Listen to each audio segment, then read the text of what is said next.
Hi everyone, welcome to our Unite and Rise Part 4 Acceptance and Self-Compassion webinar. My name is Farah Saad and I'm the Program Manager at the Women Executive Network. We are very pleased and honored to have Farah Saad here with us today.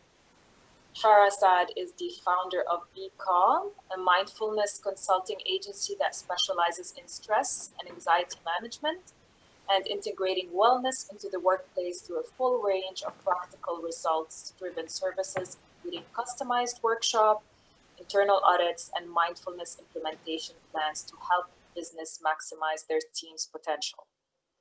Before I pass it on to Farah, we ask you to please keep a pillow or towel close to you for the releasing exercise. We also encourage participation, so please comment in chat box and come on video. We would love to see you.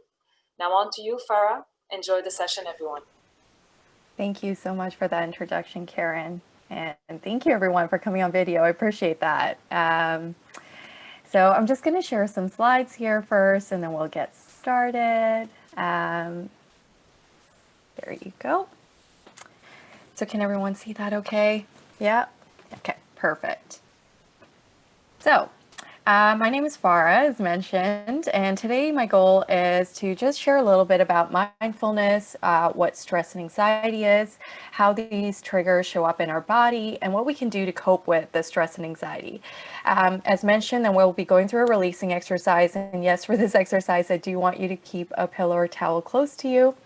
And we'll be getting a little bit into what acceptance and self-compassion is and how we can implement this into our work and personal lives.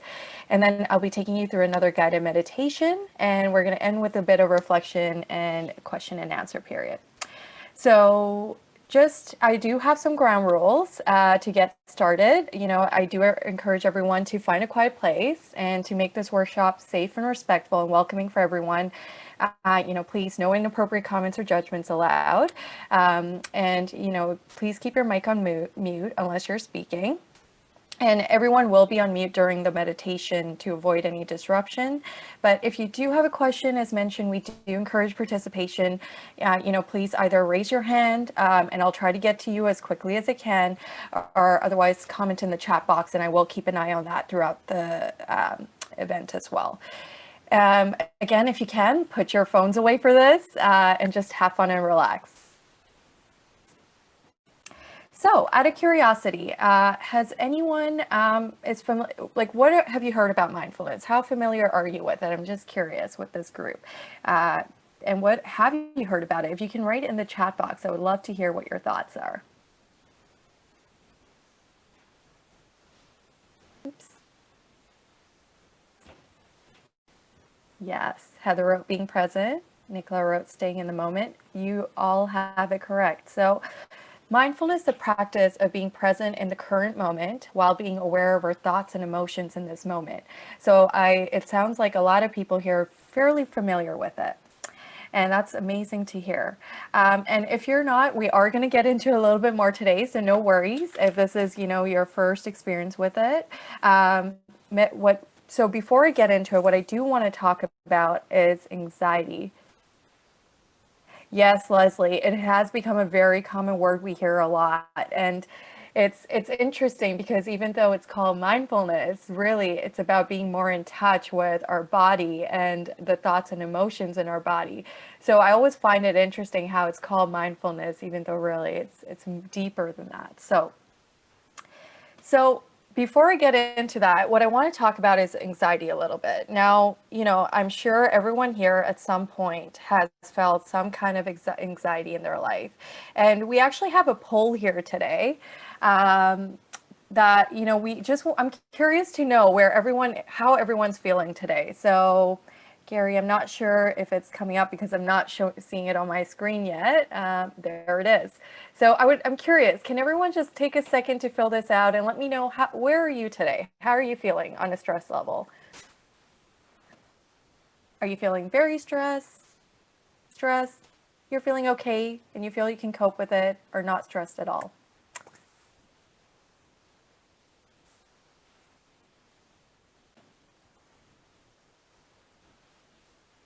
And Gary, can we pop up the results? Is that possible? Okay.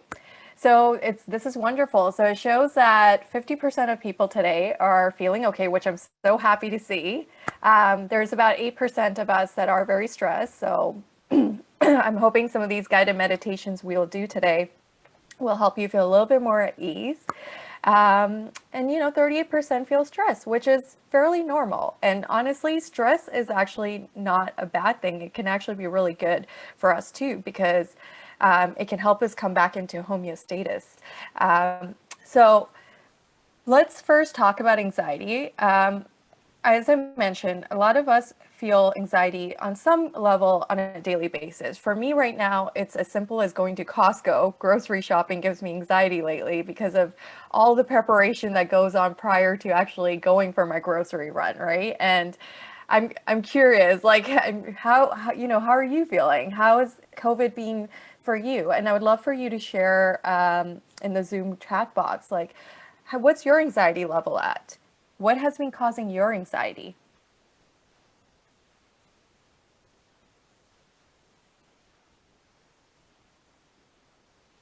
Yeah, Marina wrote, don't enjoy shopping anymore. I hear you. I hear you. For me too. It's actually feels more stressful than, something that I used to enjoy. Now I just want to get in and get out. And it makes me really anxious when people don't keep their 2 meters of distance. More anxious than usual the last several months. I hear you, Christina. Nicola wrote, the inability to plan, everything is constantly changing. Yes, yes, we are. And it's hard. Heather wrote, lost a job, mortgage renewal is coming up. A friend just died last week. Heather, I'm so sorry. And I'm really, my heart is going out to you, and I'm sending you so much love. Lisa wrote, being unemployed due to COVID. Yeah, my business also in the early days really took a hit, and it still has. I mean, it's still, and honestly, my whole workshops were in person. So it was also this period of like, I didn't know what was going to happen. And that uncertainty was really, really scary. And I'll talk about some things that we can do when we come into those experiences in our life in a second here. Leslie Rose, seeing people without masks is anxiety causing. I agree. I agree. Cindy wrote, not bad right now, but uncertainty around everything from schooling to work to relationships has impacted me a lot. Brenda wrote, recent cancer diagnosis. I'm so sorry. Dorina wrote, feel about visiting my mother, although neither of us go anywhere, simply have fear about being around her at 84 years old. I'm glad to hear there's positives too. I'm enjoying working from home. My family and I are actually managing through COVID quite well. My husband does all the shopping. I shop online. It's quite fun. I'm retired. I don't know what normal means anymore. And same about mother-in-law and actually a son coming over, what to do. And then there's also people starting new jobs, where 2/3 of the leadership retired last Friday. So as you can see, we're all in this very unpredictable time right now, and there's a lot of changes that are happening. And so what do we do? What do we do, right? So before we get into it, I do want us to understand how anxiety shows up in our body and what it looks like. So anxiety is, as mentioned, everyone feels anxious, as we just talked about. But individuals with anxiety disorder have an excessive and an unrealistic feeling that interferes with their lives and their relationships. So for example, somebody with social anxiety, just being out in a social setting automatically triggers something in their body. Or somebody with post-traumatic stress disorder, this is, for example, a soldier coming back from war, or even just having been in a really bad car accident, or having just a really traumatic event in your childhood. Certain events will keep triggering that response in your body because it's just kind of there now. So that's what anxiety is. Now, I always love memes, so I love these memes. They explain it a little bit better with a little bit of humor. So when you promise yourself you won't be anxious today, but then you decide to think about that awkward thing that happened 4.5 years ago, why are you like this? I can definitely relate to this. I'll be laying in bed, and all of a sudden, I'll randomly start thinking about, how my friend said something to me 5 years ago, and it'll just, come out of nowhere, and I'll be sitting there and I'll thinking about, why am I thinking about this right now?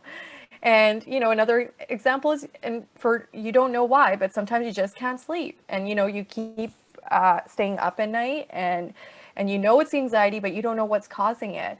And the last example here is, what do you have to be anxious about? And, things that were, things that are, and some things that have not yet come to pass. So anxiety really can be about anything. It can be about things that happen in our past, things that haven't even happened yet, but it's the uncertainty that's causing us this anxiousness, or it's things that are happening in our present moment, like some of the things that people mention, getting a cancer diagnosis, losing your job, and having to renew your mortgage. These are real life things that will cause some level of anxiousness in our life. Now, what I want to make clear is, anxiety is an emotion. It is natural for us to feel this. And, I will down the road mention a few things that we can do the next time anxiety comes up. But before I go there, I want to talk a little bit about stress first. Now, stress, on the other hand, as I mentioned earlier, we all have a natural response to stress. This is a part of us, and the thing about it is, our body naturally has the ability to come back to homeostasis, our mind and our body, when we are in stress. But there are times when there's these challenging feelings or situations, and that make it harder for our body to come back to its natural state. So when you're in that state, and everyone, again, I just want to point out, everyone responds differently, right, to situations, and stress is very unique to each individual. So I always break it down to 3 categories, right? So there's the small annoyances. For example, this is mostly unharmful stress. For example, you spill a drink at a party, or you forget someone's name.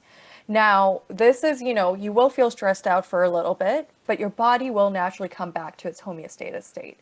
Now, there's something called a medium challenge, right? So this is like, for example, finding out you lost your job, you finding out your mortgage is coming up, finding out you had to cancel your wedding because of COVID. These are a little bit more stressful situations, and they are going to cause a little bit more stress. But with the right tools, you are able to, somewhat cope with it. It's not going to completely go away, but you are going to be able to cope with it. Now, there's serious situations, and I usually refer to this as the 3 Ds: death, disease, divorce. And you might have a death in a family close by, or a close friend. You might be going through divorce yourself, or have a recent friend that's going through divorce. Or you might have a disease, or have a loved one who has a disease. Now, and another example is, you might, the idea of losing your house, right? Or you lose your house. All of these things are a little bit more stressful, and they will cause a little bit more anxiety, and it will be a little bit harder to come back to homeostasis. So when we are feeling these emotions, how does it show up in our body? So these are some of the ways that you will see it show up. You'll have trouble concentrating. You'll get headaches, migraines. You might feel anxiety all the time. You might get angry and, have a short fuse with all your loved ones. You might have stomach problems, or you might feel fatigue constantly. Or feel, you might grind your teeth at night. That's something I do when I'm really stressed out. Or you get muscle tension. I carry a lot, when I'm really stressed out, I carry a lot of tension in my shoulders and neck. You might feel, decreased sex drive, or even skin irritation. So out of curiosity, how do you feel when you're stressed out? I'm just going to go to the chat box here and take a look.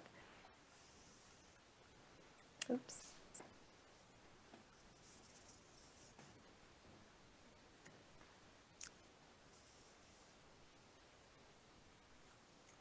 Okay.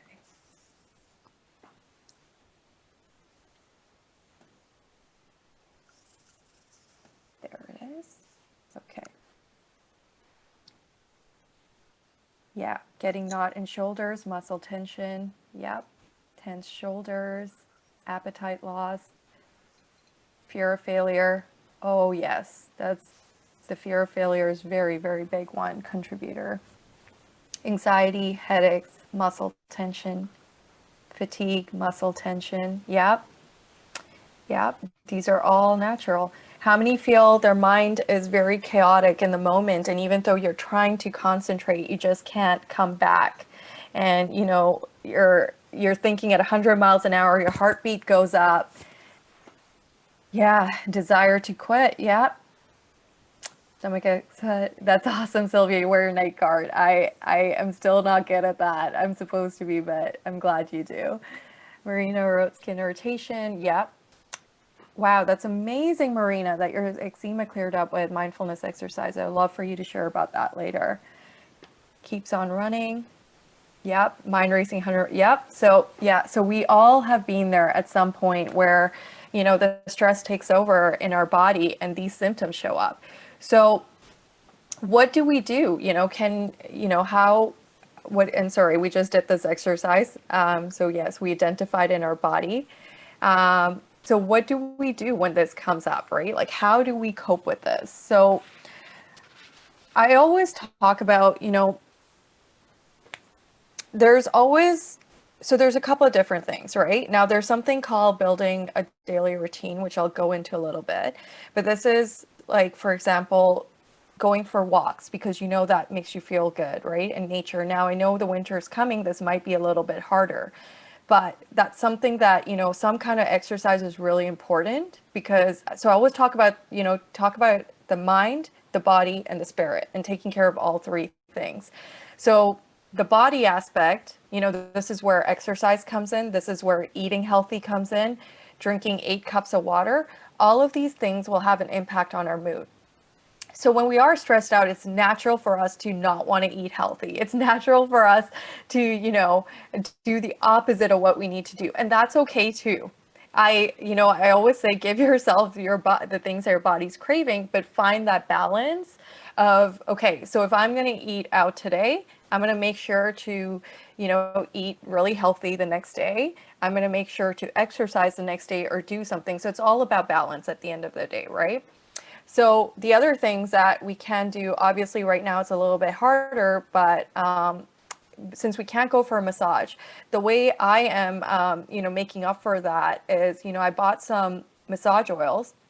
Whenever I feel tension in my shoulders and my neck, I give myself a massage, right? So I'll just massage that area, take the oil. And the other thing I've noticed is peppermint oil. You know, before you take a hot shower, just put some peppermint oil in, especially if you get migraines, which I get a lot when I'm stressed out. I put that peppermint oil on the parts of my body that I feel the tension in. And when I'm taking a shower, I've noticed it just kind of creates this cooling feeling, which also takes away some of that stress. The other thing I also mentioned is, you know, coming up with some kind of routine that works for you, right? So for me, I've noticed the biggest thing during COVID was, again, as I mentioned, I went through that period of low where, you know, I didn't know what was going to happen to my business. I didn't know if things would go the way I had hoped they would. So I just was kind to myself, which I'll talk about in a bit. But what I also made sure was I did the things that made me feel good. So what that looked like for me was going for a daily walk in nature. Now I get it. Now as the winter is coming, that's going to become harder for us. So what we can do instead is do something at home. There's so much, you know, people doing all these amazing videos on YouTube right now, from yoga to, you know, HIIT exercises, but just find something that works for you and do that. As for the mind component, every one of us is, you know, built so differently. So something that works for me in the mind component might not be the best strategy for you, right? But this is something that overall that I feel like does help everyone, is doing more of the things that we love, right? So for me, I've noticed my mind is stimulated when I'm watching, you know, very positive YouTube videos, right? I'm big on self-help, so I enjoy watching that. So I'll find these random videos on YouTube and watch them, right? I've noticed reading, I feel good when I'm reading something new, so I try to do that. You know, I'm making time for my friends and connecting with them over FaceTime makes me feel good. And I think human connection is so important right now, right? So, I mean, because I'm not seeing my friends in person, I make time to talk to them on the phone, right? Or I check in with them over chat. But just that feeling of connection is so important right now. The other thing I would also recommend is if you have a pet, right? Playing with your pet is so, so nice right now. So these are some of the things I recommend. And I'm curious, what are you doing right now to take care of yourself when you feel stress and anxiety? And you feel free to come on, raise your hand and come on video for this question because I'd love to hear from you. And I'm just going to read some of the comments right now. So Sylvia wrote, a psychologist had me snap an elastic band on my wrist when I had negative thoughts. Now that I'm retired, I go play with my cats. Cat purring is coming. Yes, I love animals. That's interesting strategy, the whole elastic band. Yeah. Heather, going for a walk with someone helps get you outside. I agree, Heather. So this is that component of human connection, finding that one buddy, right? And that you can, who lives close to you, that you can do these daily routines with. Leslie wrote, we're getting a puppy. Our whole dog made me walk every day, rain or shine. I'm so glad. That sounds so exciting, Leslie. Nicola wrote, journaling and gratitude lists daily. I love that you do that, and I will go into that in a little bit here. Christina wrote, yoga, meditation, spending time with people I care about. Christina, that's amazing. Also, my husband and I took up photography and walks. I love that, Leslie. What a great way to connect and, build a new hobby and even be good at it, right? So that's amazing. Heather wrote, my yoga teacher has the classes online, go for walks with a friend, go to the lake and sit there and watch the water. That's amazing. Marina wrote, meditation, positive affirmations, walks with a friend. So it sounds like a lot of people are, in this group are very mindful and already doing some of the things that can help them. So I love that Christina mentioned gratitude. So I'm just going to share a little bit about gratitude. So gratitude is a practice of, being thankful for the things that are going well in our life. And the reason why this is such a powerful exercise is because the mind doesn't know the difference between what is real, what isn't. It's just made up of all of our past experiences. So if we're starting to shift that mind to focus on all the positive things that happened, what we're doing is, it's actually proven, what it's doing is releasing neurotransmitters into our body, which then release dopamine and serotonin, the happy hormone, right? So if you're constantly focusing on the positive, and I know some days this is hard, I've been there, but even on those tough days, so this is a practice I do myself.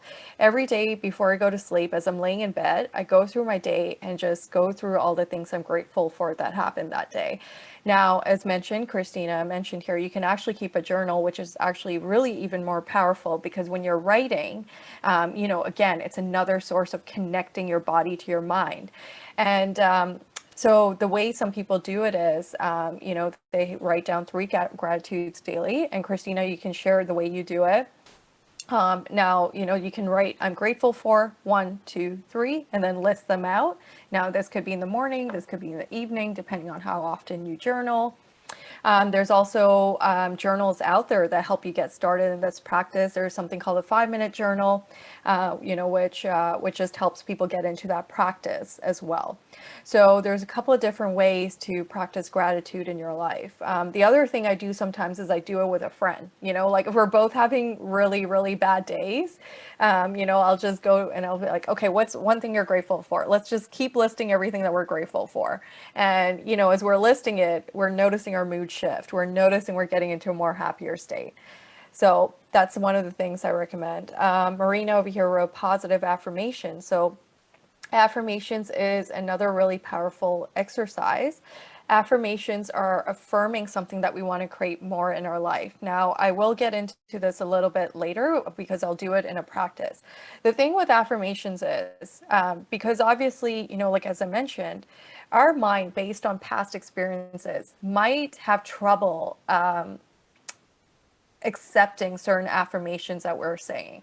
So for example, if you had events in your past that never made you feel good enough, and you're affirming to yourself, I am enough, your mind, there's this little voice might talk back, right? And say, you're lying. You're not enough. What are you talking about?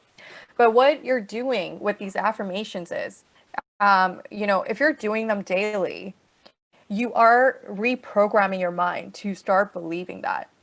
So it's natural at first to have these negative thoughts come up. The other thing, somebody I just recently learned about this. The other way you can do affirmations is to do it in a positive way. So, and in a question form. So, for example, we're talking about I am enough. So, as you're saying this, you can say, instead say, why am I enough? And, why do things always go so well in my life? So even if that little nagging voice is coming up, it might become more quieter if you turn it into a question form.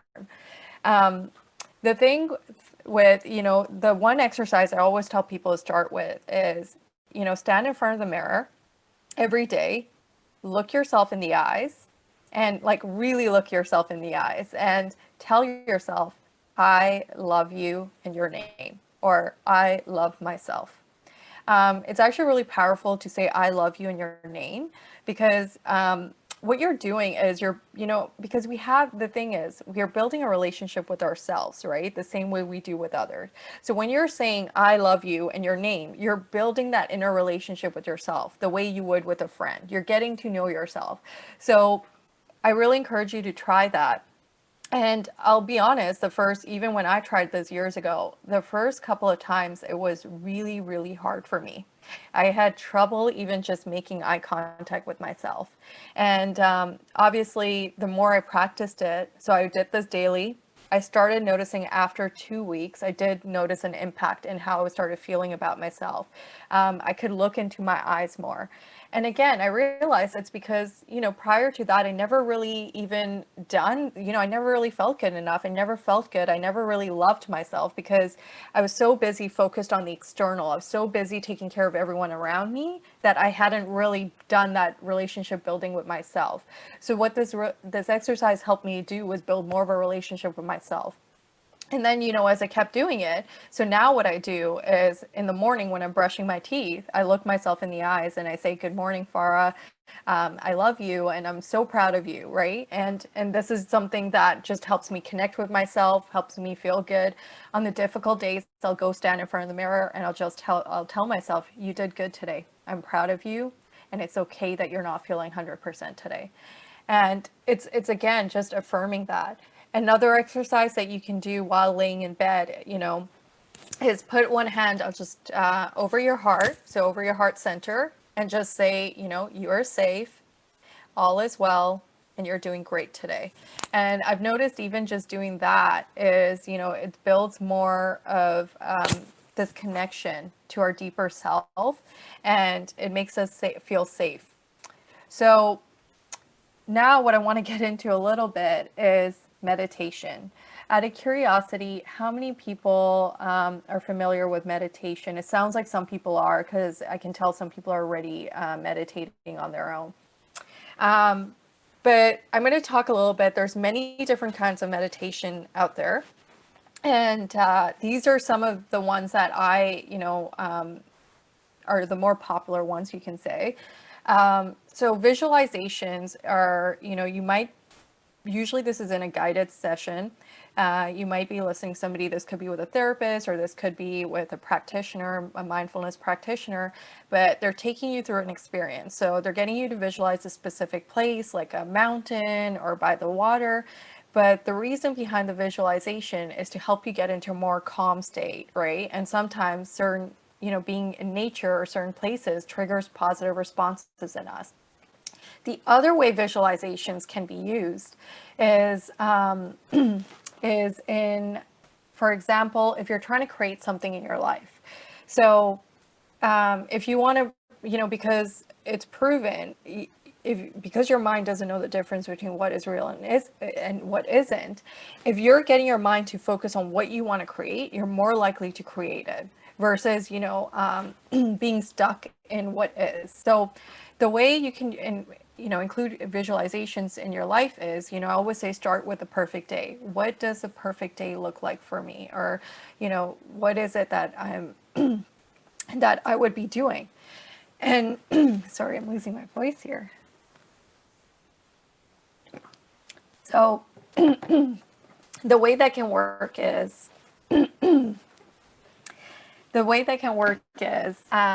with the visualizations is that you can take that perfect day scenario and then write down what you see, right? And it's a really powerful exercise.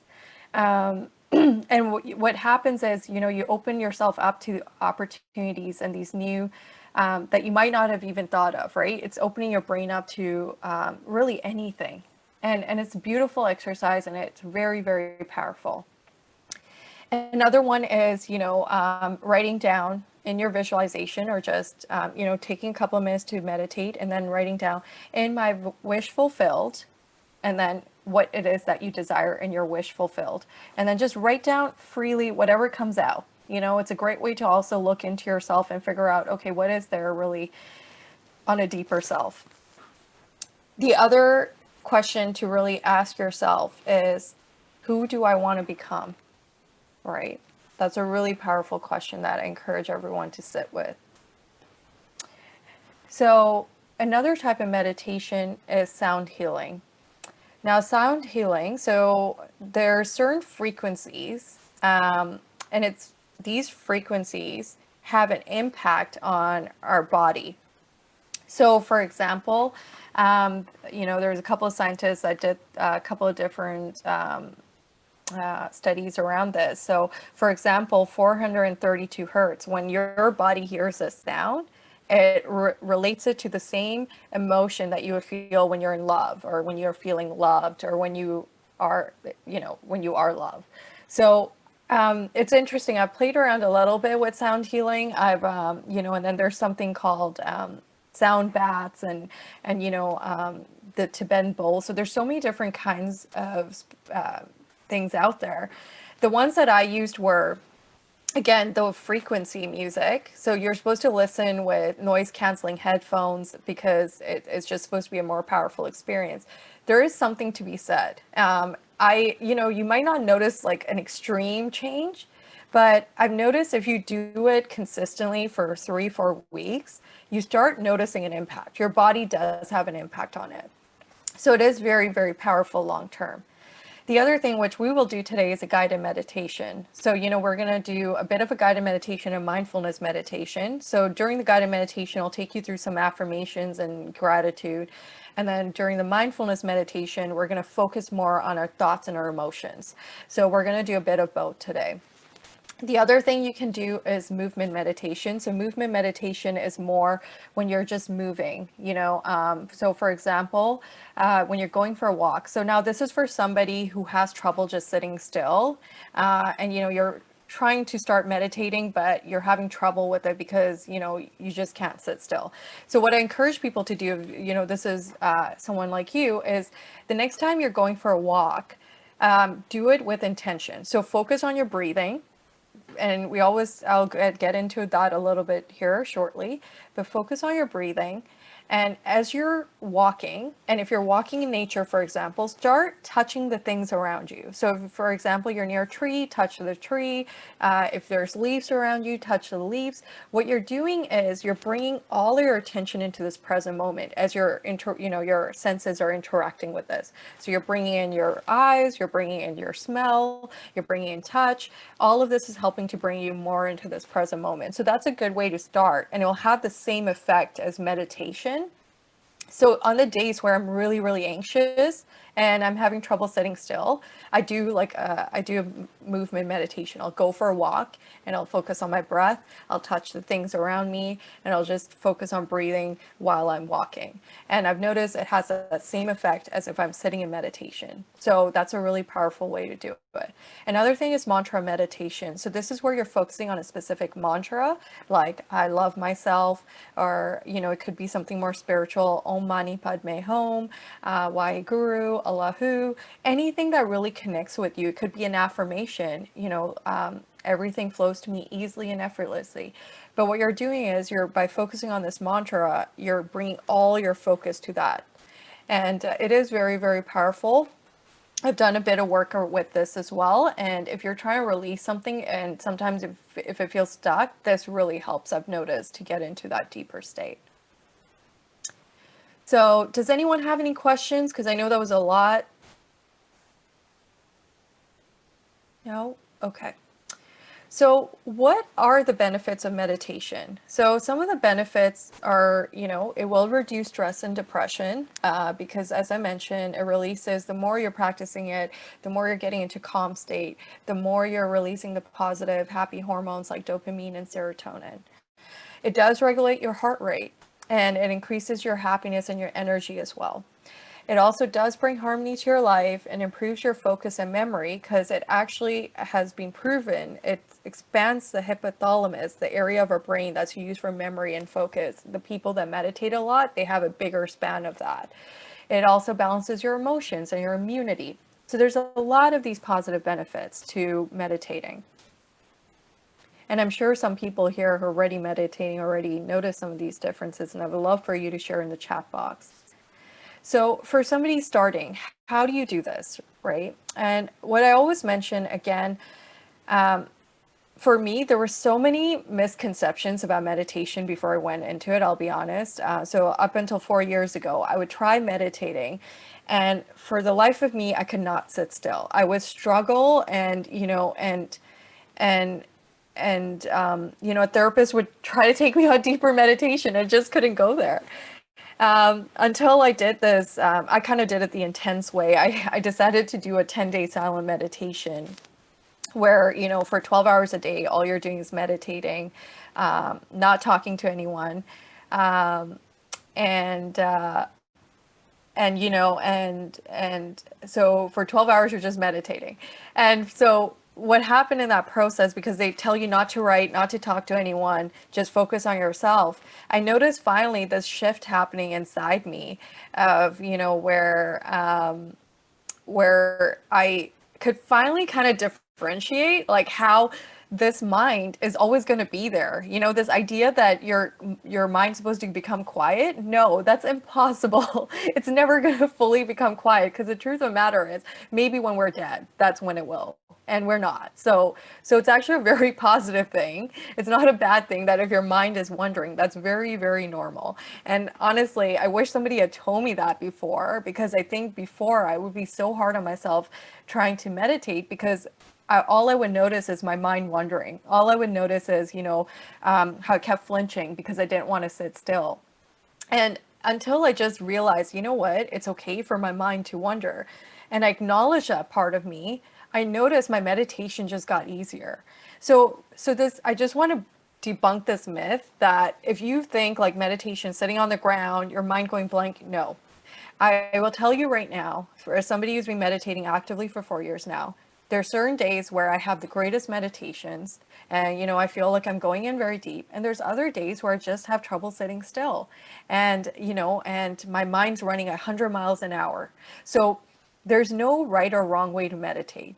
There are some ways to start. So I always say if you're starting off, the most simplest way is breathing in through your nose and exhaling through your mouth and taking 3 of these deep breaths and then finding a natural rhythm with your breath and continuing with that rhythm.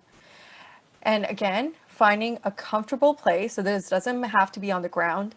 This can be on a chair. This can be laying down. When you're starting, just find something that's comfortable for you. So today, when we're meditating, what I'll encourage you to do is just sit in your chair, lay down on your bed, whatever feels comfortable to you.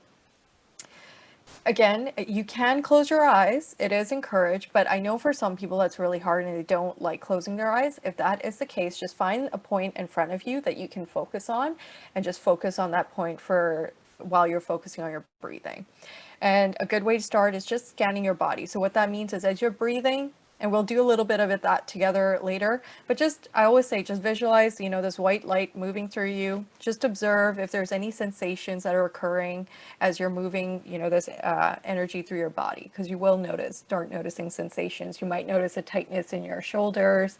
You might notice your stomach's growling. You might notice the need to release gas. There are going to be certain sensations that are going to happen, which are all natural. Even yawning is natural. So if you yawn while you meditate, that's actually really, really good. That means you're releasing something.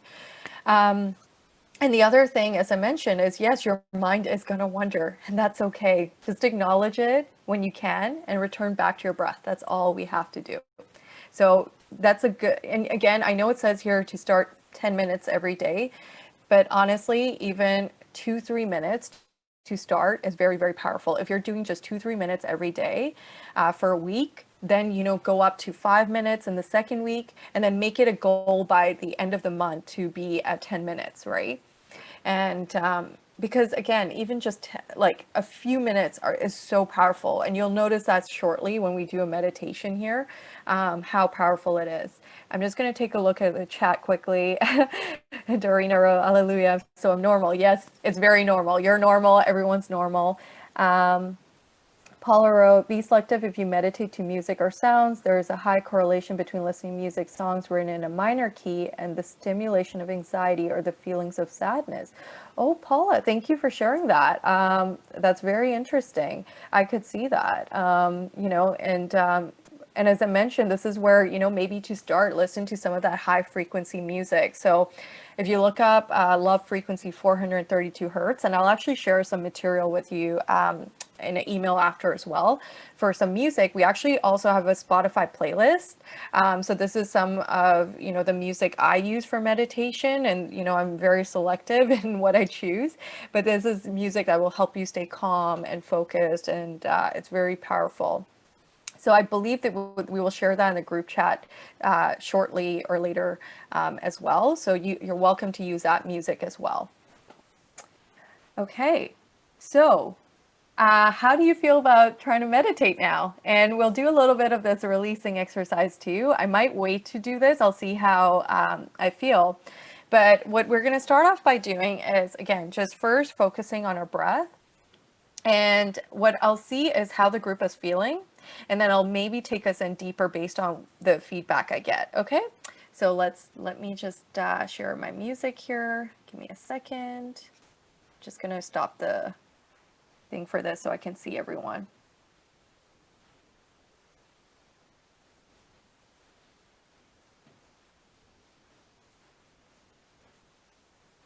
All right, so if everyone can get comfortable, just start off by closing your eyes.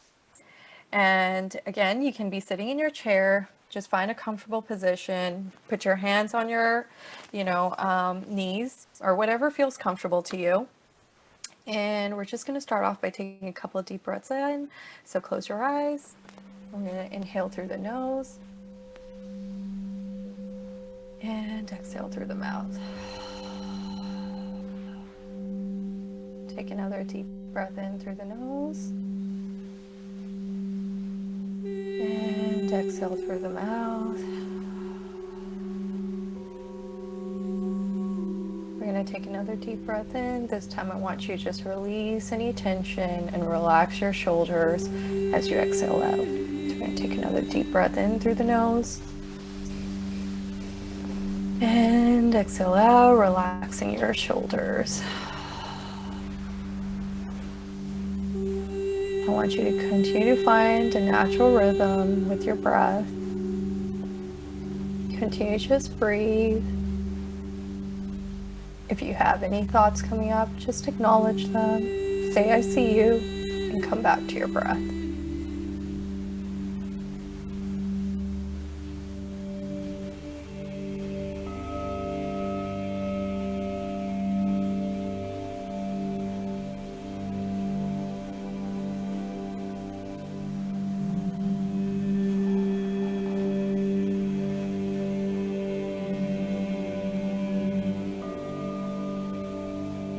All we have to do in each moment is just breathe.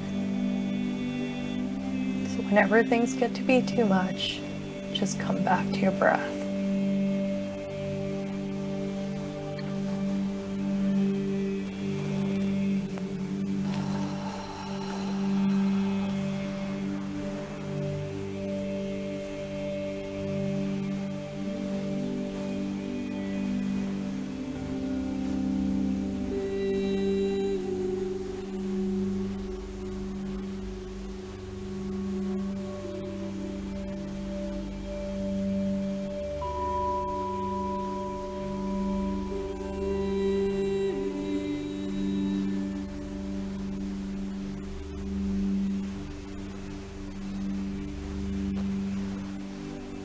I want you to start off by visualizing a bright white light starting at the top of your head. visualize this light moving through the top of your head, down your eyes, your nose, your mouth, down your neck, your chest, your abdomen, down your arms, through your thighs, your legs, to the bottom of your feet. Now visualize this bright white light starting at the bottom of your feet. And as this energy moves through you, allow it to ground you. Move through the back of your legs,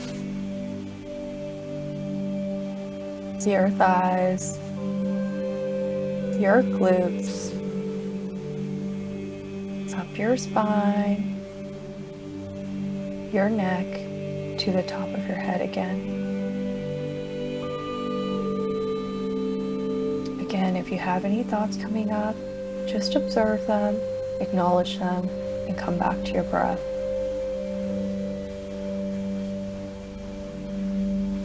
We're going to continue visualizing with this white, bright light starting again at the top of your head. And as this energy moves through you, I want you to just observe any sensations you feel in your body. This could be tension in your shoulders or your neck. It could be feeling in your stomach. It could be a pinching feeling or a tingling. It could be energy around your head or a headache or the need to yawn. Just allow this energy to come up and just observe it. So again, starting at the top of your head, visualize that bright white light, moving down your eyes, your nose, your mouth, down your neck, your chest, your stomach, down your thighs, your legs, to the bottom of your feet.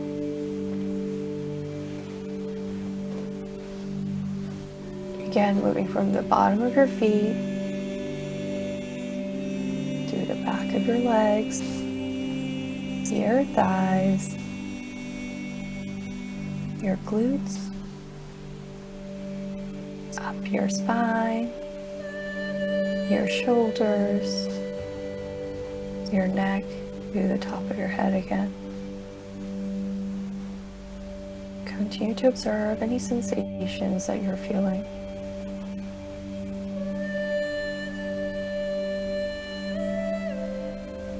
Again, if you have any thoughts coming up, just acknowledge them and come back to your breath.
When you feel ready, I want you to slowly start opening your eyes and bring your attention back to the present moment. Just take a couple of seconds to look in front of you at the details without thinking, just observing. and continue to focus on your breath. Just wiggle your hands and your toes to bring awareness back into this moment, while continuing to focus on your breath.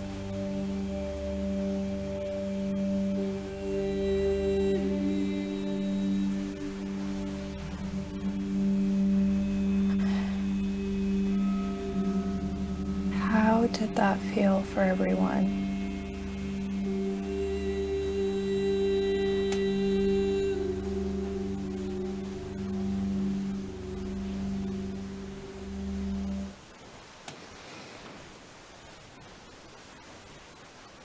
Good. I see some thumbs up. And feel free to come on video for this and chat. Did you find it easy? Did you find it hard? Did you have any thoughts or sensations coming up that you want to share?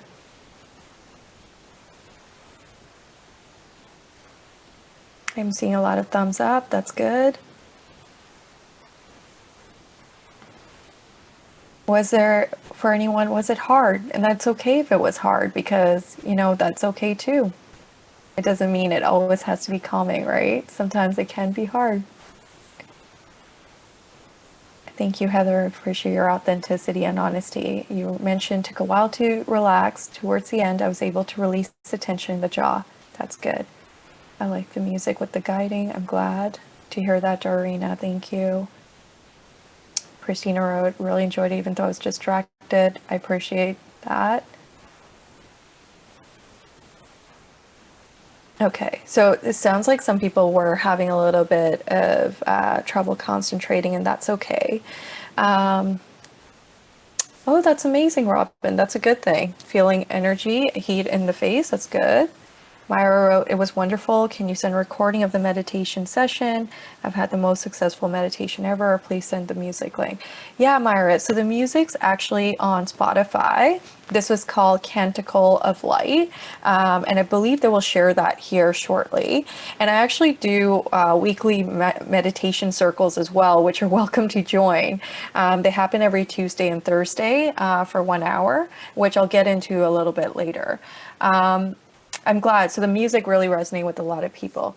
Okay, so now what I want to do is I'm going to take everyone in a little bit deeper. So what I want you to do for this portion of the meditation is have something ready. This could be a pillow or a towel. And what we're going to do is we're going to take, and my pillow is sitting a little bit far away, my apologies, because I'm not planning on using it because I'll be taking you through it, but I'll take my notes. So essentially you're going to take your pillow or your towel.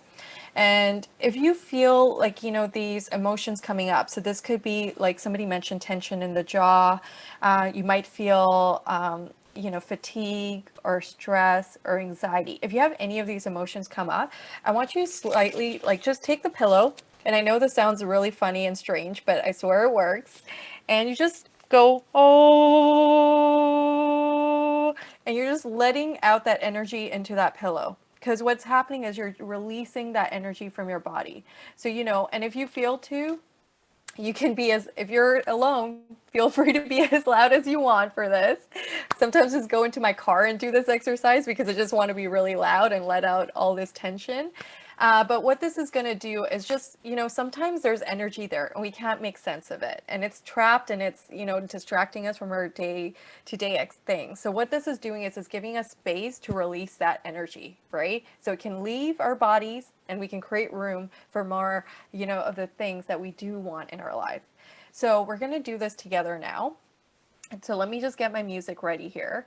And again, if you need a minute, please go grab your pillow or some towel now and just have it ready beside you. And it looks like Karen shared the playlist here, so perfect. I'm just gonna check. This is the one. It should be. Yep, it is. Perfect. So yeah, that's the playlist. Feel free to use it. The music I was using right now was called Canticle of Light by Ashana. And for this one, I'm gonna use a music called Grounded. And this track is by Sacred Earth. So that's the one I'm going to use now. So is everyone have a pillow or towel? Let me just take a quick look. Yeah, it looks like people are ready. Okay. All right. So for this one, if you like, and you are near a bed, I would actually encourage, feel free to lay down, get comfortable for this one. This one will be a little bit longer, so, you know, feel free to get comfortable in whatever position you need to.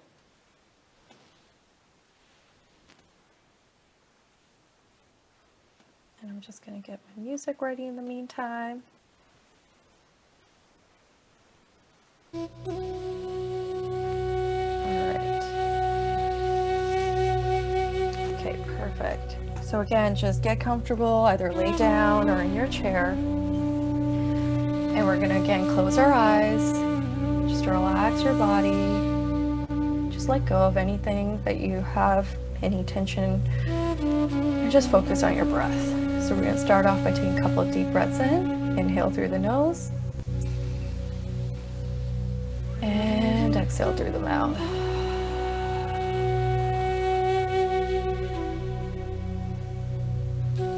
Take another deep breath in through the nose.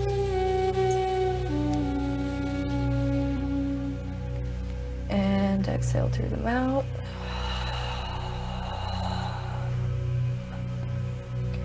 With this last breath, I want you to just let go of any tension you feel in your body.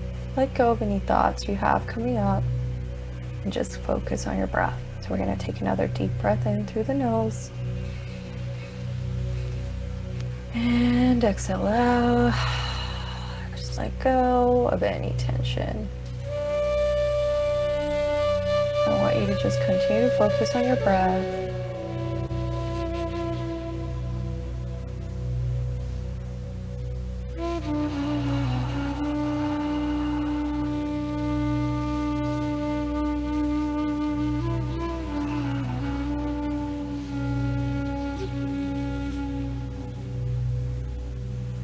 Again, we're going to start off by visualizing that bright white light moving through the top of your head,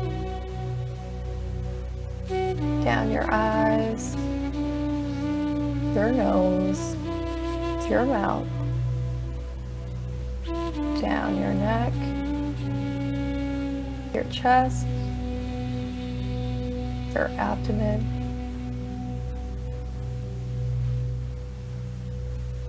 down your thighs,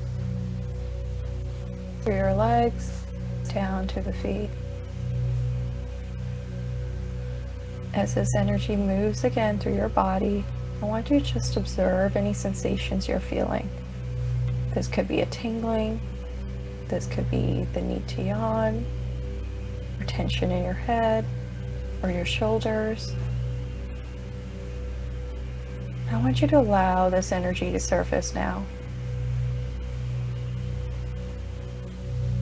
It is safe for you to feel your feelings, so allow it all to surface.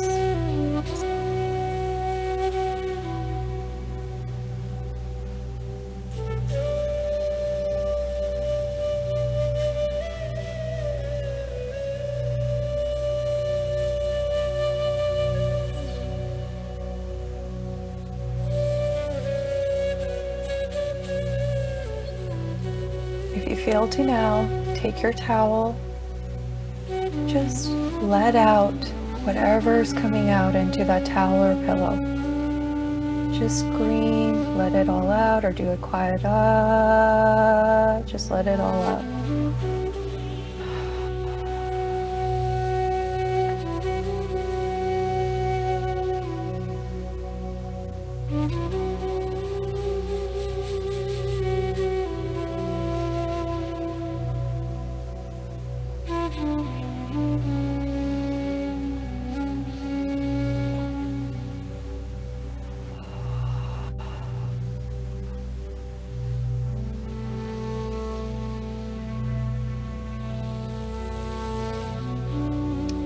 Put your towel or your pillow down now and come back to your breath.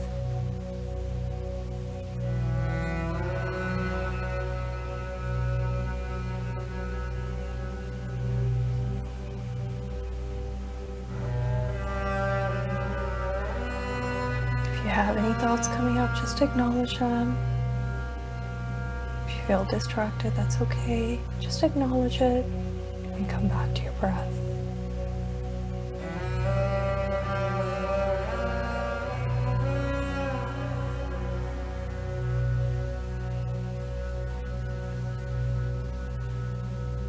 I want you to repeat after me. I am grounded. I am grounded.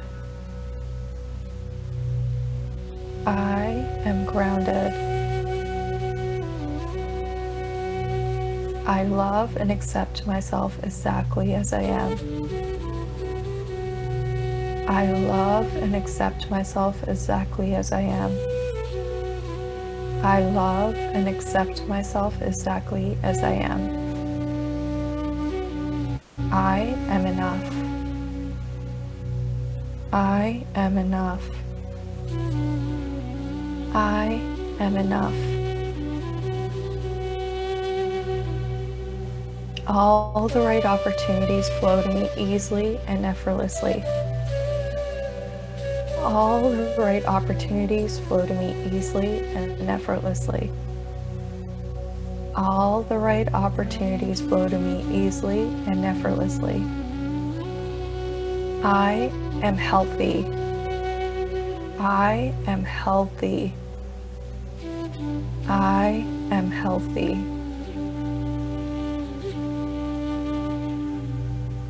I love myself. I love myself. I love myself. I want you to take 3 deep breaths in now.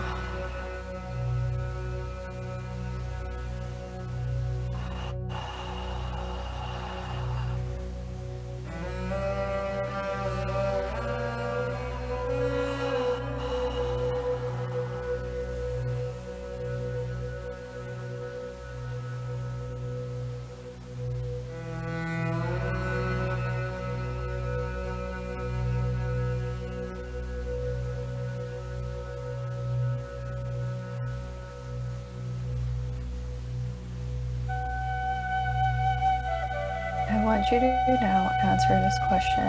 I am grateful for, and then all the things that you're grateful for.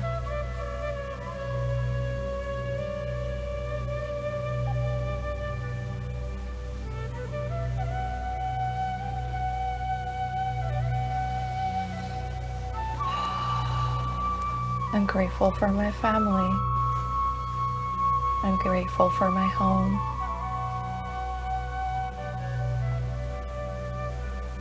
I'm grateful for my health.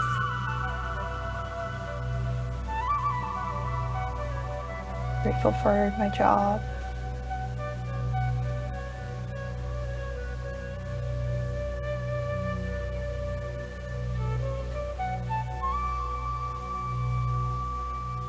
If you have any sensations arising as you repeat these, just observe them. Acknowledge them. And if you feel to, you can release them into that towel or pillow.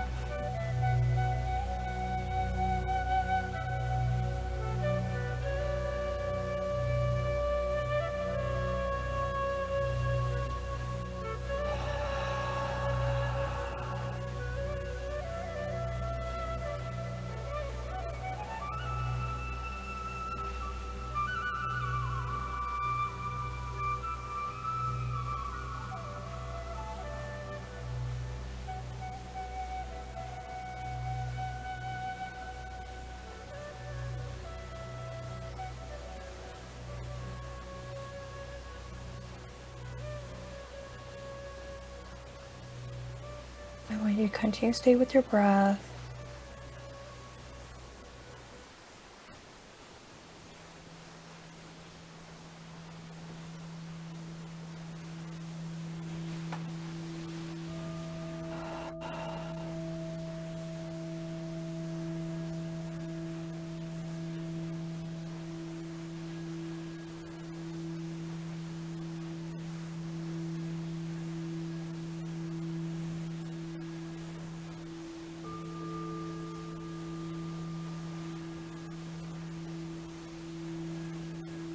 When you feel ready, I want you to slowly start opening your eyes and bring your attention back to this present moment.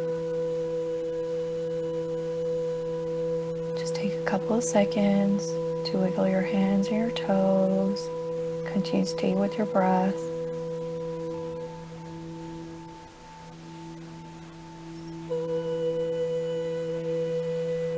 Take your time if you need to wiggle your body, maybe just do some shoulder stretch. Feel free to do that at this time.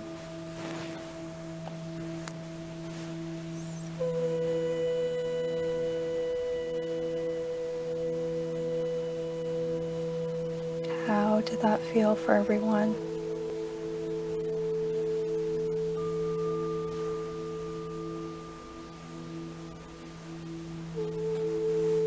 Glad to hear that, Myra. See a thumbs up. I'm glad you were able to go there, Dorina. That's actually very, very good. Happy to hear that. I'm happy to hear that, Heather. Yeah, it's a really powerful exercise, you know, and it's really helpful sometimes to release some of these emotions that get trapped in our body, right? And they're just looking for an outlet out. So I'm glad that you were able to release some of that energy into that pillow. And I'm glad, you know, there were some people that were able to release things. Now, obviously, there's like an even deeper meditation. I just don't have the time to take you there that I can do, which will be even deeper. But, you know, I was hoping this will be a little bit of a release for some of us. But that deeper emotions, yes, they might need more time. And again, I have a meditation that I go through that takes people in even deeper. But I'm glad that, you know, that release. So the next time, you know, again, you have this energy coming up and you feel that it just needs to be released. Again, just take a couple of deep breaths in. If you need to, just, you know, scream into the pillow or go into the car or go into a mountain and just, if no one's there, just let it all out. And sometimes that energy is just looking for a release. So I'm glad that was helpful.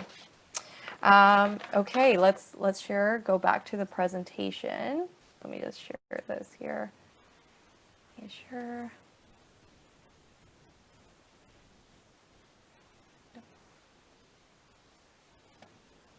Okay. So the other thing I want to talk about is acceptance and self-compassion. So what I mean by this is, again, as some people mentioned at the very beginning, you know, we're trying to find a new normal. We're trying to make sense of everything and how quickly our life has changed in such a short span of time. And so how do we come about with accepting this change? How do we come about with even just accepting all of this, right? I love this quote. It says, the curious paradox is that when I accept myself just as I am, then I can change. So I feel the same relates to everything that's happening in our life right now. When we can accept that this is our new normal, that this is our new reality, and for a while that means things are going to keep changing, and that's okay. I feel like we can be more in a position then to even just accept ourselves and the way we're showing up. And I noticed I was doing this, and you know, when COVID first started and we were in lockdown, I was really, really hard on myself. So the days when I was having trouble getting out of bed, I was being hard on myself. The days I, you know, had no motivation to work, I was being hard on myself. And the thing is, though, we need to be kind to ourselves right now. We need to be compassionate with ourselves right now. And because this pandemic, it happens once every 100 years. So the fact that we're not supposed to know how to handle this. We're not, you know, it isn't normal. So it's okay to have these deeper emotions coming up that are hard to make sense of sometimes. Again, some of us are going through some really difficult things right now. People are being laid off. Some people, you know, have lost their job. Some people are fighting an illness, right? As some people mentioned in the group today. As you're going through this, I think it's really, really important to be kind to yourself. So how do we become kind to ourselves? How do we become more compassionate with ourselves? By doing some of those things we talked about earlier. Doing things that make us happy, doing things that fulfill us. So for me, it's, you know, in the early days, I really had to sit with this uncomfortableness. And how I did that was just acknowledging it, right? Like I mentioned again, as some people mentioned, they felt distracted today. That's okay. Just acknowledge it. Okay, you know what? Today I feel distracted. It's okay. And the beautiful thing you'll notice is if when you acknowledge it, whatever that energy is, it leaves your body. So I've noticed in meditations, if I'm meditating and I can feel anxious and I just say, I'm anxious, and I acknowledge it, that anxiousness goes away a little bit. It still will linger, but it won't be as strong as I was feeling it when I kept thinking about was like, oh my God, I'm anxious, right? I just made it even more heightened versus acknowledging it, accepting it. You know what? I don't feel 100% today. That's okay. The other thing is on those difficult days, be kind to yourself, right? Again, your best in each moment is going to be different when you're healthy and when you're sick or you're not feeling 100%. So you can't compare how you show up on a healthy day when you're feeling the best to how you show up when you're not feeling the best. Because the truth of the matter is we're shifting from moment to moment. And what happens in one moment is not going to be the same in another moment. So we have to do our best in the moment that we're in. So for me, on a difficult day, I just want to watch Netflix, eat chocolate, and not do anything. Now, obviously, if it's a work day, I'll push through it. I'll push through as much as I can, but I will honor myself. I'll give myself an allocated amount of time. So usually that's in the evening. I'll just say, you know what? In the evening, I'm just going to sit there and I'm not going to if I feel like watching Netflix tonight and not doing anything else, I'm going to give myself that. I'm going to honor this part of me that is asking me to do that.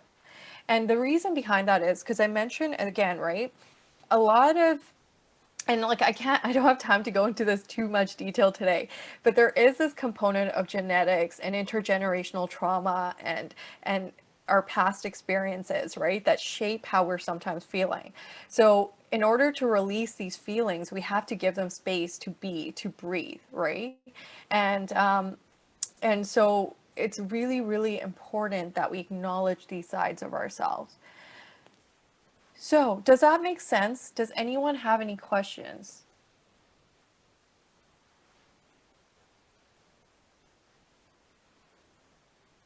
No? Okay. So how do we implement this acceptance and self-compassion into our personal life and our professional life? So I've gone into the personal life a little bit. So as I mentioned, doing some of those things that we talked about earlier, journaling, um, you know, um, gratitude exercises before bed, going for a walk or some kind of exercise, reading or playing with our kids or our pets, doing those things that make you happy, connecting with a friend and going for a walk with your friend. So what about our professional lives? Because again, we are all, some of us are working still, and there's times where we're in a meeting and we feel triggered.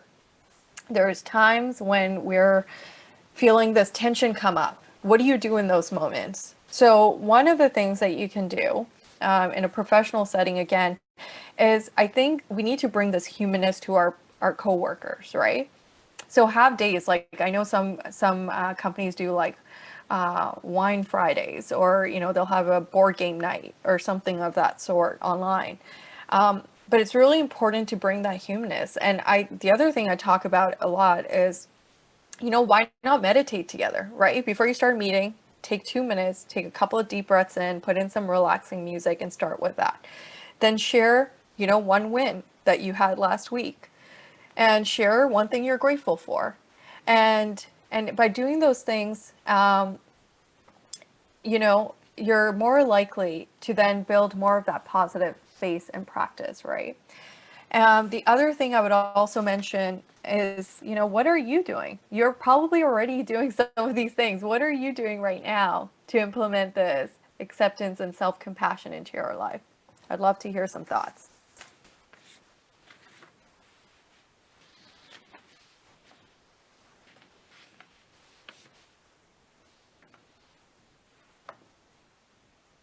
Okay, nothing. That's okay. All right. Well, practicing gratitude. Thanks so much. You're welcome, Dorina. I'm so glad you found this helpful. I'm so glad, Heather, that you're sharing with others. That's amazing, Robin, that you had to reschedule a meeting. Yes, and sometimes it's as simple as that, honoring, like, you know what, I don't have the ability today, so I'm gonna just reschedule a meeting. Yeah, and Leslie, that's okay too, right? I think it's important to see anger is usually just asking for us to build better boundaries. So usually when we're feeling angry, that means one of our boundaries has been broken, and we need to figure out what exactly is that boundary that you feel is broken, right? So I think building clear boundaries is very, very important right now with our work, because it's easy to sit at our desk and work from 9 a.m. to 9 p.m. without realizing it and not taking breaks, right? So I think that's where the boundary becomes really important. And some things I talk about just in the workplace is, have a dedicated workspace. So from 9 to 5, you're going to sit here, but in the middle, you're going to take your lunch break. So make sure to go, step away at 12 o'clock to eat your lunch, maybe go for a walk if you can, and then come back. Because I think right now with these Zoom meetings and everything, it's so easy to just sit here all day, on our desk and just get carried away with it. The other thing I also recommend is changing your clothes. I've noticed this difference in energy when I change into my work clothes and I sit there to work, and then I take those clothes off at the end of the workday and put them away and change into my PJs at the end of the day. There's this shift in energy that happens, I've noticed. The other thing I also recommend is don't stare at your phone after your work hours too much. I get it, sometimes there's important emails coming in, but have a rule to not check work emails after 2 hours before bed, right? Like, make it a rule, because what will happen is your mind will get stimulated, and as you're laying down to try to sleep, now you're thinking about this thing. Now I get it, there are certain days where we just have urgent things happening, and that's fine, but like, for the most part, try to build some kind of, and these are the boundaries, right? Build those boundaries. The other thing I've done is I've turned notifications off for all my social media right now. Actually, I did this a couple of years ago. And the reason behind it is because I think, right now what's happening is, as we're going on social media, sometimes it can be overstimulating, right? As we're watching what everyone else is doing, we can sometimes feel like there's a lack or something's missing. So it's really important to build these clear boundaries with ourselves. And there's actually a really good documentary out right now called The Social Dilemma, which actually explains how social media was built to be addictive. The other thing I also mentioned with the news right now, with things constantly changing, I noticed at the beginning of COVID, I was watching the news and doing all of these things, and it was getting really overwhelming. I was feeling, I was constantly feeling anxious with all the changes that were happening. So now I only check the news in the middle of the day. And I dedicate a small amount of time to it, and I trust that whatever is important will come to me, and it usually does, because somebody around me is always watching the news. So even if I don't know, it will show up. But just be very conscious of when you're intaking the news or the media, because again, it does have an impact on how we feel. Nicola wrote, we started beginning every weekly check-in meeting with a round table where everyone says how they are in one word: energized, overwhelmed, distracted, focused. I love that, Nicola. What a great way to start. Paula wrote, I start all my brainstorms and creative sessions with a brief guided meditation. It equalizes the room and focuses the participants. I love that. That's amazing. Thank you for sharing these. These are wonderful ideas. Leslie wrote, yes, we only watch the news once a day. Yes, it's so important right now. I feel, I get it. Like it's addictive, especially right now with the elections going on in the States. But again, just be very conscious of when you're watching it and how much you're intaking all of this. So I'm just going to look at time, because I feel like, we're running a little bit. Oops. So I will end with talking a little bit about the different events that, as I mentioned, I do have some upcoming events. We do weekly meditation circles every Tuesday, 6 to 7 p.m. and then every Thursday, 9 to 10 a.m. Pacific Standard Time. So again, if you do want to get in a little bit deeper into these meditations, these hour-long meditations will be going in a lot deeper than we went in today. The other thing I have coming up, we are doing a power partnership course. on how you can connect to your deeper self by interacting with others. So this was inspired by the 4 Agreements by Don Miguel Ruiz. So we're going to talk a little bit about this idea of domestication and how from our childhood to now we are, influenced in how we become who we are, and how there's something called this inner critic and judge within us, and how do we, release some of that beliefs that we have built over the years. And oh, perfect. And it sounds like Karen just shared it all with all of you. So the links are there in the chat if you do want to register for any of these. And the last one is the Inner Workings of Mindfulness program. So this is an 8-week virtual program that this is going to be our second cohort. So we have 2 groups for this. There's one on January 12th. So this is for people in the Eastern time zone. And then there's going to be one for people in the Pacific time zone, which is going to be on January 14. So every Thursday for 2 hours from January 14 onwards. And what we do in these is we do provide a little bit of pre-course work. So it's kind of like taking an online course. There is a component of class where you come in and you share with your peers, but then there's also some self-learning as well. So this is for people who are really wanting to dive in deeper and build a really thorough mindfulness practice. I would encourage you to do this. So that is all for me. I know some people had to leave early. I got a couple of messages, but I so appreciate everyone's time. And, and I hope you found this helpful.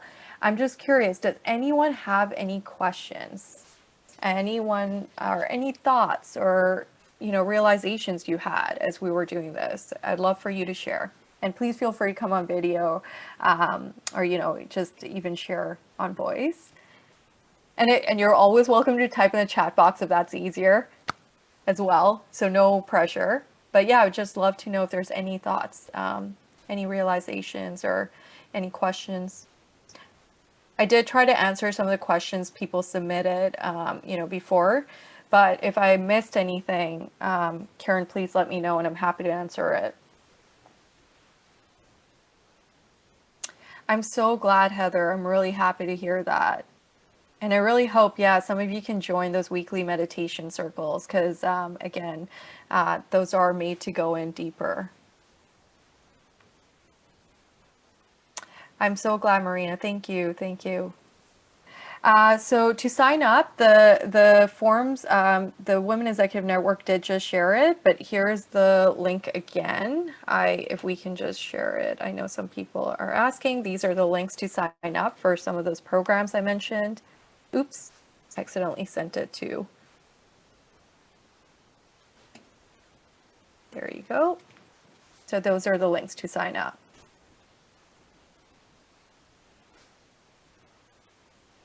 Yeah, it looks like I did. Okay, perfect. I'm glad to see that. I look forward to seeing some of you. I'm so happy to hear that you will be joining. Thank you, Dawn.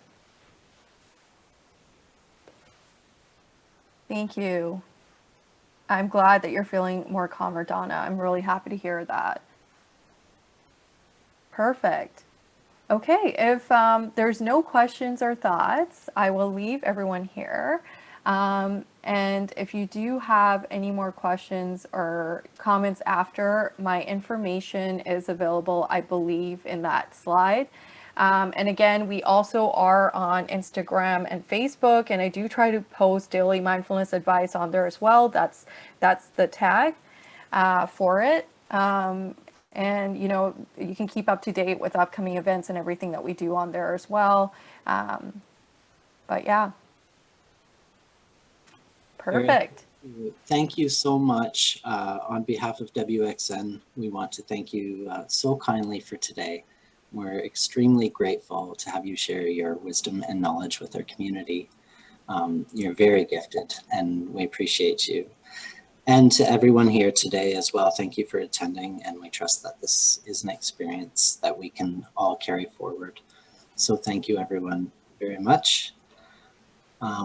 And we do have a couple of slides I'm going to share just about some upcoming events as well. But yes, I wanted to thank you. Thank you so much, Gary, and it was an honor. Thank you very much.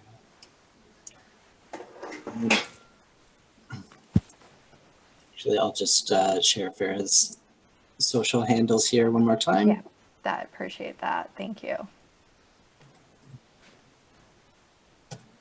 And we do have a couple more Unite and Rise events coming up in November, featuring Diane Ross and Chioma. And those are on the 10th, 18th, and 25th. And if you are not currently a WXN member, we certainly would love to have you join our community. And of course, to our corporate partners who make all of our events possible, we thank you. And our top 100 event is coming up. We have quite a list of speakers for our Leadership Summit and the Gala, including Arissa Cox, Dr. Makajwe Mandela, and Cynthia Loyce this year. So we're very excited about this event and would love to have you join us. More information can be found on our website.